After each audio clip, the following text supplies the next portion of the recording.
built, and 19 years later the Al-Aqsa Mosque was also built on the same place. And it's a historical proof, if you like, of the truth of the scriptures, because that really is, if anything is an abomination which brings desolation in the holy place of God, that's it. Yes? Built, and it's still there today. It's been there for well over 1,000 years. It's still there today. All the photographs you see of Jerusalem, they have that right in the middle of it. Yeah, so it's a kind of a tourist site thing. And it's a living proof of the truth of the scriptures that you have in your hand. Now, at the beginning, yeah, we're again, just a little bit of recap. By the way, I mustn't forget, people will ask for this, I'm sure.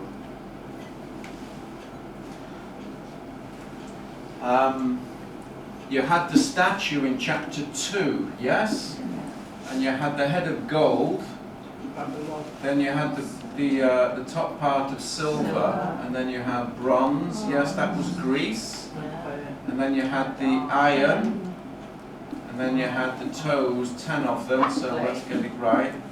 And then you had the 10 toes, which are made of iron and clay. Are you with me? Yeah.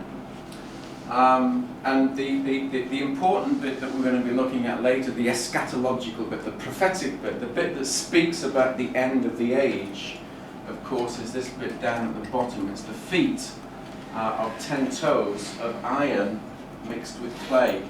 And last time we looked at chapter 7, and we have 4 beasts, don't we, Robert? Yes, we have a lion, which represented Babylon. And then we had silver, and that was a bear eating 3 ribs. Yeah, that's the Medo-Persian Empire. Then we had the bronze, so we're up to a leopard now, aren't we? Yeah? And the leopard had 4 wings, and it had 4 heads. Yes? The lion and the bear each only had 1 head. The leopard has 4 heads. And then you get this big beast, this monstrous-looking thing. And it didn't look like anything. Yeah, it didn't look like a lion or a bear or a leopard or anything. Daniel just described it as a big beast with, what was it, iron claws and iron teeth and bronze claws and things like that. And it devoured everything. And it was this beast, this 4th one, which made such an impression on Daniel. And Daniel asked the angel what it was and what it represented, because he could see that it had 10 horns. Remember that bit? Yeah. Had 10 horns, and he wanted to know what the horns were. And as he looked, he saw another horn, a small horn. Yeah. A small horn. I suppose that's the 11th horn, if you like. It came up amongst these 10 horns, and it displaced 3 of them. So you're left with, you can either look at it 7 plus 3 plus this 1, the small one, or if the 1 absorbs the 3 into itself, then you could say it's 7 plus 1, so it's the 8th horn. It's ultimately the 8th horn of a beast which ends up having 7 plus 1. Yes, because of the 3 that are taken up. And that's a bit like what you've got in the book of Revelation chapter 17, where the angel explains to John what the beast of Revelation 13 is. Yeah, it's got 7 heads, 10 horns, and it says the king that's coming, the other one, is the 8th one. It's the 7 plus 1. Yeah, it's the 8th one that's coming, which is the one that we ourselves today call the Antichrist, who will be and become the head of what we call the New World Order, which is in the process of coming into being, yeah? Yeah. Now, so up to now, all we've seen are visions of a statue with these different metals and a 10-toed kingdom at the end, and we've seen a vision about different beasts, 4 different beasts, yes? So it's metals, it's beast, it's image, it's statue, all representing these kingdoms, and you'll be able to reel them off by rote soon, that it's Babylon, Medo, Persia, where are we? Greece, and then Rome, yes, in that order. And then from Rome, we jump to the Antichrist, who's what we call the antitype, the prophetic fulfillment of that iron kingdom, the Tento kingdom, or the big beast in chapter 7. But till now, all we've talked about are systems. Yes? The beasts, these things represent empires, yes? Empires. An empire is just a huge, big political, social, economic system, yes? Covering several different countries, yeah? Think of the British Empire. Think of all the countries the British Empire was in, and now is not, except in a few that it still has sovereignty over. There's some of the very, very small ones that are still around. But empires are big things. In this one, here in chapter 7, you're talking about empires again. But as we go along, as we go through this, you're beginning to get a little bit more detail.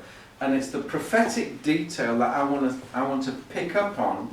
And I keep wanting to repeat, because if I keep repeating it, it'll sink in. And as we go through the book of Daniel, I want to keep drawing it out and adding it together to get a bigger developing picture of the Antichrist system and kingdom, empire if you will, that is coming before Jesus comes back, yes? Because the book, like we said at the very beginning, the book of Daniel is about the times of the Gentiles. It starts in 607 with the king of Babylon, Nebuchadnezzar. But when you get to chapter 12, you're talking about the Antichrist, you're talking about the dead being raised in chapter 12, yes? And so on, and the judgment of the beast and so on. So you go all the way from 607 BC all the way through to the second coming. And we're not quite at the second coming yet. So some of this refers to the time in which we live. And the more we understand about the time in which we live, the better we can prepare ourselves for what's coming. Amen? Yes? But the one thing that we haven't seen so far is a person called Antichrist, yeah? Antichrist is a system, it's a political system, yeah? We call it the New World Order today, yes? We'll do a study on this. In fact, I've done the notes already, I've printed them out, and I was going to do it last week, but I thought, no, we'll put a break on that and we'll cover it later on, okay? And some of the things that we will talk about may actually shock you to realize that some of these things are actually going on in the world right now, under our noses, and we don't even realize what's going on, yeah? Some of it is shocking, I tell you. And it really helps you to wake up to the time in which we live, because some of this is coming together now. Yes? But the one thing that's been missing is that system or empire. But here we have the small horn. We have this little horn. And the little horn, of course, represents the person who will head up the Antichrist system. The person. So Antichrist is a system, if you will, it's an empire, but it is also the person who heads it up. Yeah? Now when you get into chapter 8, it starts off talking about empires again, but the emphasis then shifts from empire to person. And it begins to open up, like you got more revelation in chapter 7 than you did in chapter 2. Here all you've got is 10 toes. Here you've got 10 horns, but you've also got an 11th one now. Like an 11th toe, but it didn't come into chapter 2, did it? But it comes into chapter 7. So you begin to say, there's a small horn there, it comes up among the 10, it displaces 3, and it takes over. So this little horn, therefore, is very significant. The horn represents a king. It represents an actual physical human being that lived in history. So what chapter 8 does, it begins to nail down who that person actually was in history. And this helps us because if we can get hold of who this person is in history, we can get a good idea, you can get more information about what the person, Antichrist, is going to be at the end of time before Jesus comes back. Yeah? So what we want to do is read chapter 8 and glean more information, gather it together, and we can see what it says about the person that's coming called the Antichrist. Are you with me? Yeah? So that's what I want to do. I'll rub some of this out now. And yeah, I'll rub chapter 2 out because you all know chapter 2 off by heart, don't you? I'm sure. And maybe I should have left chapter 2 on actually. But anyway, we'll come to it. Let's read chapter 8. Let's go through it. Some of this now should actually be easy to understand. If you'd never read Daniel before this series of studies, then you should, by the amount of repetition that we've done, keep on repeating things, some things time after time, you should be able to get some of an inkling of what it's talking about, okay? So we'll read chapter 8.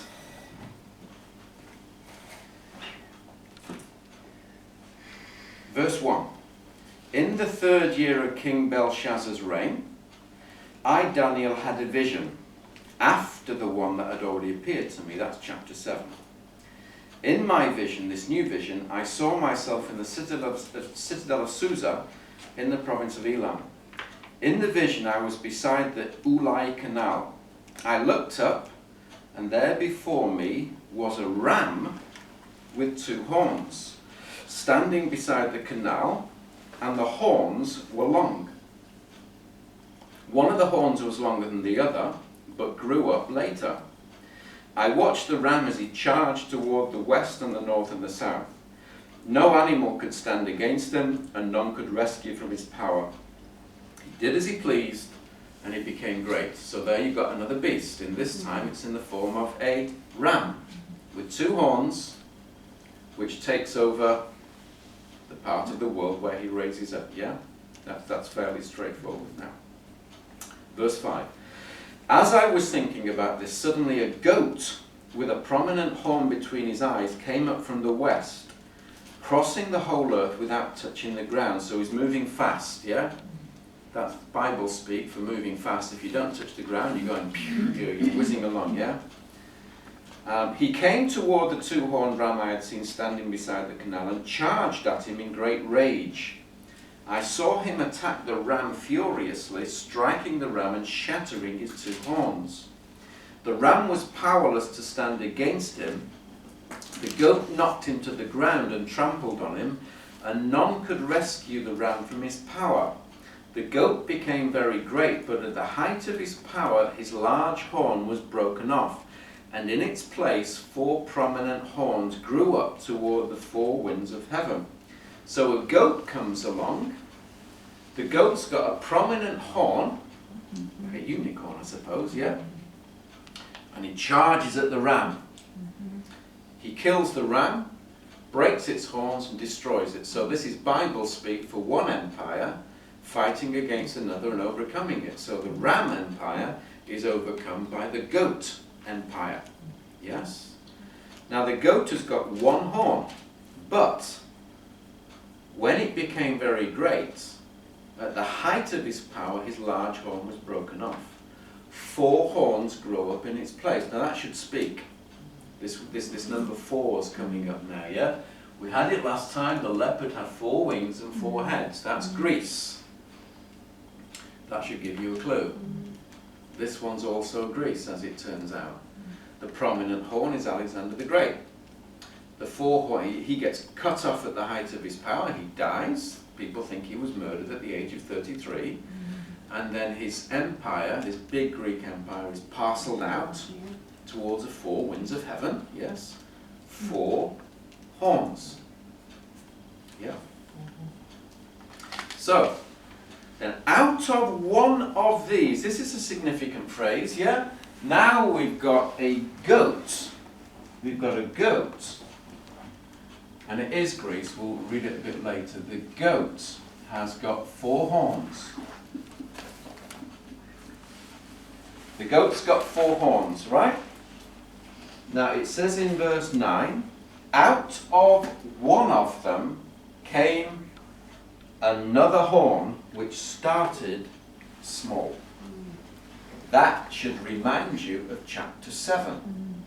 In chapter 7 here, you've got 10 horns, but you've got another one that grows out of them, or among them. In chapter 8, you've got something very similar. You've got an empire with 4 horns, already established, already set up. Then out of that established, set up empire, another horn begins to emerge. And he, as it turns out, becomes the dominant one. Just like in chapter 7. Now, this person here, we'll name him later, but he's also a type of the Antichrist that will come. So in chapters 7 and 8, you're given 2 very different pictures, but they're actually quite similar. In the one case, you've got 10 horns, established empire, already there, in place, and then once it's in place, this little horn comes out and becomes a leader of it. In chapter 8, you've got the 4 horns, an established empire, the Greek Empire, and then another one grows up and takes over. Yes? They both speak prophetically about the Antichrist at the end of time, and that's the thing that you have to catch here. The picture you're given in chapter 7 and chapter 8 is of empires which are already established. When it's established, when it's ready, if you like, when other people have done the dirty work, when everybody else has worked to bring this about, and it's got its human leaders, don't expect Antichrist to be the first one to appear. He won't be. He's waiting in the wings, yes? He's behind the scenes. He's invisible, if you like. We don't know who he is. This beast empire, this end times empire called the New World Order, is being set up. Everybody else is being used to bring it about. It will be established, and then this man will appear, and he will take over. Yeah? There's your evidence in chapter 7 and chapter 8. Yes? Sometimes people give you the impression that, you know, the Antichrist is going to come and he's going to establish his empire over every tribe, kindred and tongue, yes? And he's going to mark you all with the mark of the beast. True, but the way that it's represented is that you think he's going to appear first and then he's going to set his system up. No, it's going to be the other way around. Other people are going to do the setting up of it, the dirty work if you like.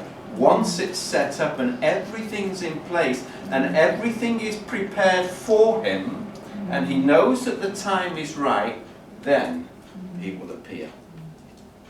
Yes? So it's not going to be any of the world leaders you see at the moment who are already in place. Yeah? You see some of these YouTube videos and people have got kind of cranky minds that want to see the Antichrist in everybody. Well, Ahmadinejad was the Antichrist. You know, Barack Obama even was the Antichrist. You can find videos on YouTube with Obama appearing with horns and coming out of his head. Yeah? That's the level it reaches sometimes. The picture you've given here is of a horn that appears once the other horns are established. And you've got the same thing in chapter 8. So it's 4, and then one more appears. And it's this one that appears small. Yeah? He doesn't come riding onto the stage in a kind of big, you know, here I am kind of thing. He starts off small. And in both cases, he's described as a small horn. It starts off small, but then he grows. Yeah? And takes his place, and so on. So that's chapter 9. Out of one of them came another horn. And this is the Antichrist, or the type of the Antichrist, we'll name him later. Starts small, grows in power to the south and to the east, and toward the beautiful land. Okay, that's Israel, the beautiful land. It grew until it reached the host of the heavens, and it threw some of the starry host down to the earth and trampled on them. That's Bible speak for important people, people who are in positions, and we'll name some of them later. It set itself up to be as great as the prince of the host. It took away the daily sacrifice from him, and the place of his sanctuary was brought low. Because of rebellion, the host of the saints and the daily sacrifice were given over to it. It prospered in everything it did, and truth was thrown to the ground. Amen? This is where the emphasis comes on Jerusalem. Yeah? You got the beast. You got the goat with the horns. You got the other horn coming out. And now it's specific about what that horn does in relation to the people of God. Yeah? Now, in all of the detail about empires and horns and numbers and this, you can lose the focus on the fact that it's about the people, the land, the city, and the temple. Yes? Don't lose that focus. It goes all the way through the book of Daniel. So don't lose yourself in the focus of numbers, beasts, what it looks like, the number of horns, yeah? Know that detail, but don't get so absorbed by it that you lose your focus. It's about the Jews. 607 BC, they were taken into captivity, yes? Chapter 9, they will eventually get saved. Here in chapter 8, you're told what this man, this type of the Antichrist, does to the people of God. Yeah? It sets itself up, let's read it again from verse 11. It sets itself up to be as great as the prince of the host. It takes away the daily sacrifice in Jerusalem, in the temple. The place of his sanctuary, that's the temple, was brought low. It wasn't destroyed, it was brought low. Because of rebellion, his rebellion, the host of the saints and the daily sacrifice were given over to it, or him. It prospered in everything it did, and truth was thrown to the ground. So that all there is new detail. Yeah? This kind of detail about what Antichrist, or this man, does to the people of God, does to the Jews, does to the temple, you haven't heard that before yet in the book of Daniel. Yeah? It appears for the first time in chapter 8. Go back to the beginning. I knew I shouldn't have rubbed it out. But in chapter 2, all you've got is a simple statue, 4 metals, gold, silver, bronze, iron and clay, representing 4 empires, prophetically representing the Antichrist, and that's all you've got. Yeah? So as you go through the book, more and more detail is added into the picture.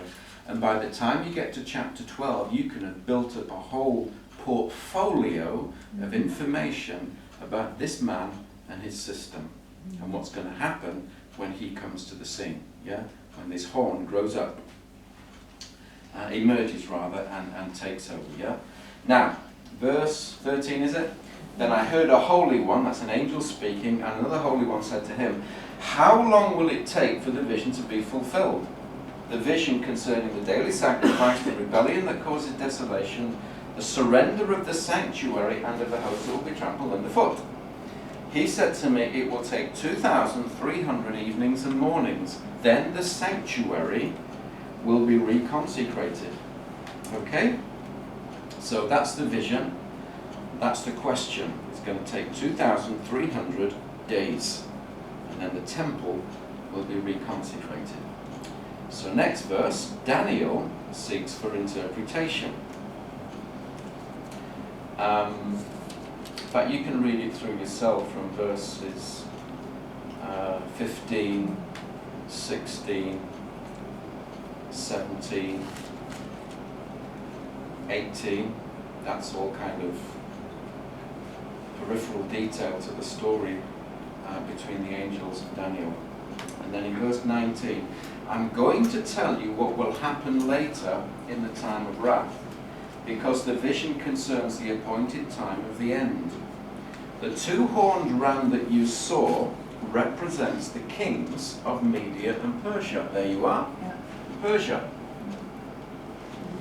Medo-Persia, 2 horns. The Medes came first, then they kind of joined with the Persians, but the Persians became dominant in the pairing.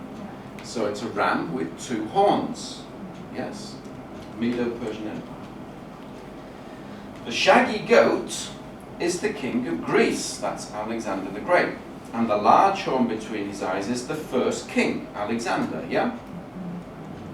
The 4 horns that replaced Alexander that was broken off represents 4 kingdoms that will emerge from his nation, but will not have the same power, yeah? We've done that bit. There's 4 horns, yeah? Now, in the latter part of their reign, the reign of those 4 kings, when rebels have become completely wicked, a stern-faced king, a master of intrigue, will arise. So this is the horn, this is the small horn, the one that, this new horn, the 5th one if you like, that starts off small and grows in power, that comes from behind the scenes once these 4 kingdoms are set up, established and in place. This man, and this is the first mention of an individual person, yes? Again, we haven't had that up till now in the book of Daniel. He wasn't in chapter 2, he wasn't in chapter 7. Perhaps he was this horn in chapter 7. Certainly the horn in chapter 8. Okay? But this is the first mention of him as an individual person. So what is he like? He's completely, well they are completely, at the time of complete wickedness in the Greek Empire. Stern-faced king, there's your first fact. Stern-faced, he's a master of intrigue and he will arise. Political intrigue. He will become very strong, but not by his own power. He will cause astounding devastation. Yeah? And he will succeed in whatever he does. So he's stern-faced, he's a master of intrigue. He becomes very strong and he devastates, causes devastation everywhere he goes. Yeah? He will destroy the mighty men and the holy people. These are the Jews. Okay, so again, the focus here is not on what he did everywhere else. Yeah, this man actually died. When he did die, he died in Persia because he was over there fighting a war or something. He got sick and he died. But the Bible doesn't talk about what he was doing over there. The Bible focuses on the people, the man, the city, and the temple. Yes? Yeah. So here's the focus again. He'll destroy the holy people. He will cause deceit to prosper, and he will consider himself superior. When they feel secure, he will destroy many and take his stand against the Prince of Princes. There you go. He'll take his stand against God's anointed one, against the people of God and against God himself. Yeah. Yet he will be destroyed, but not by human power. The vision of the evenings and mornings that has been given to you is true, but seal up the vision, for it concerns the distant future. I, Daniel, was exhausted and lay ill for several days. You think you get a revelation from God, it's going to blow your mind? You think you get a blessing of God, you're going to be walking on the air and singing at the top of your voice and shouting and worshipping? Look at what happened to Daniel here, yeah? This is also possible if you get a real great revelation from God. It can so astound you and overpower you that sometimes you can't take the force of what it is that God's trying to give you. Yeah? Jesus even said to his disciples, I've got many things, I'm just wanting to give you so much, but you're not ready yet. You will be one day, but right now you're not ready. Look at Daniel. Yeah? After he got this vision, he was exhausted and he lay ill for several days. I assume that is some kind of impact of the spiritual realities that he was seeing on his physical body. Yeah? When God does something powerful in your life, He's doing it to you as an individual believer, and that involves your entire being, body, soul, spirit, your mind, your emotions, and also your physical body. And your physical body can take the toll of that sometimes, yeah? And I believe that's what's happening here. Then after several days I got up and went about the king's business. I was appalled by the vision. It was beyond understanding. Amazing, isn't it? Yeah. Well, who was this man? Who was this man? Let's have a look at some notes first.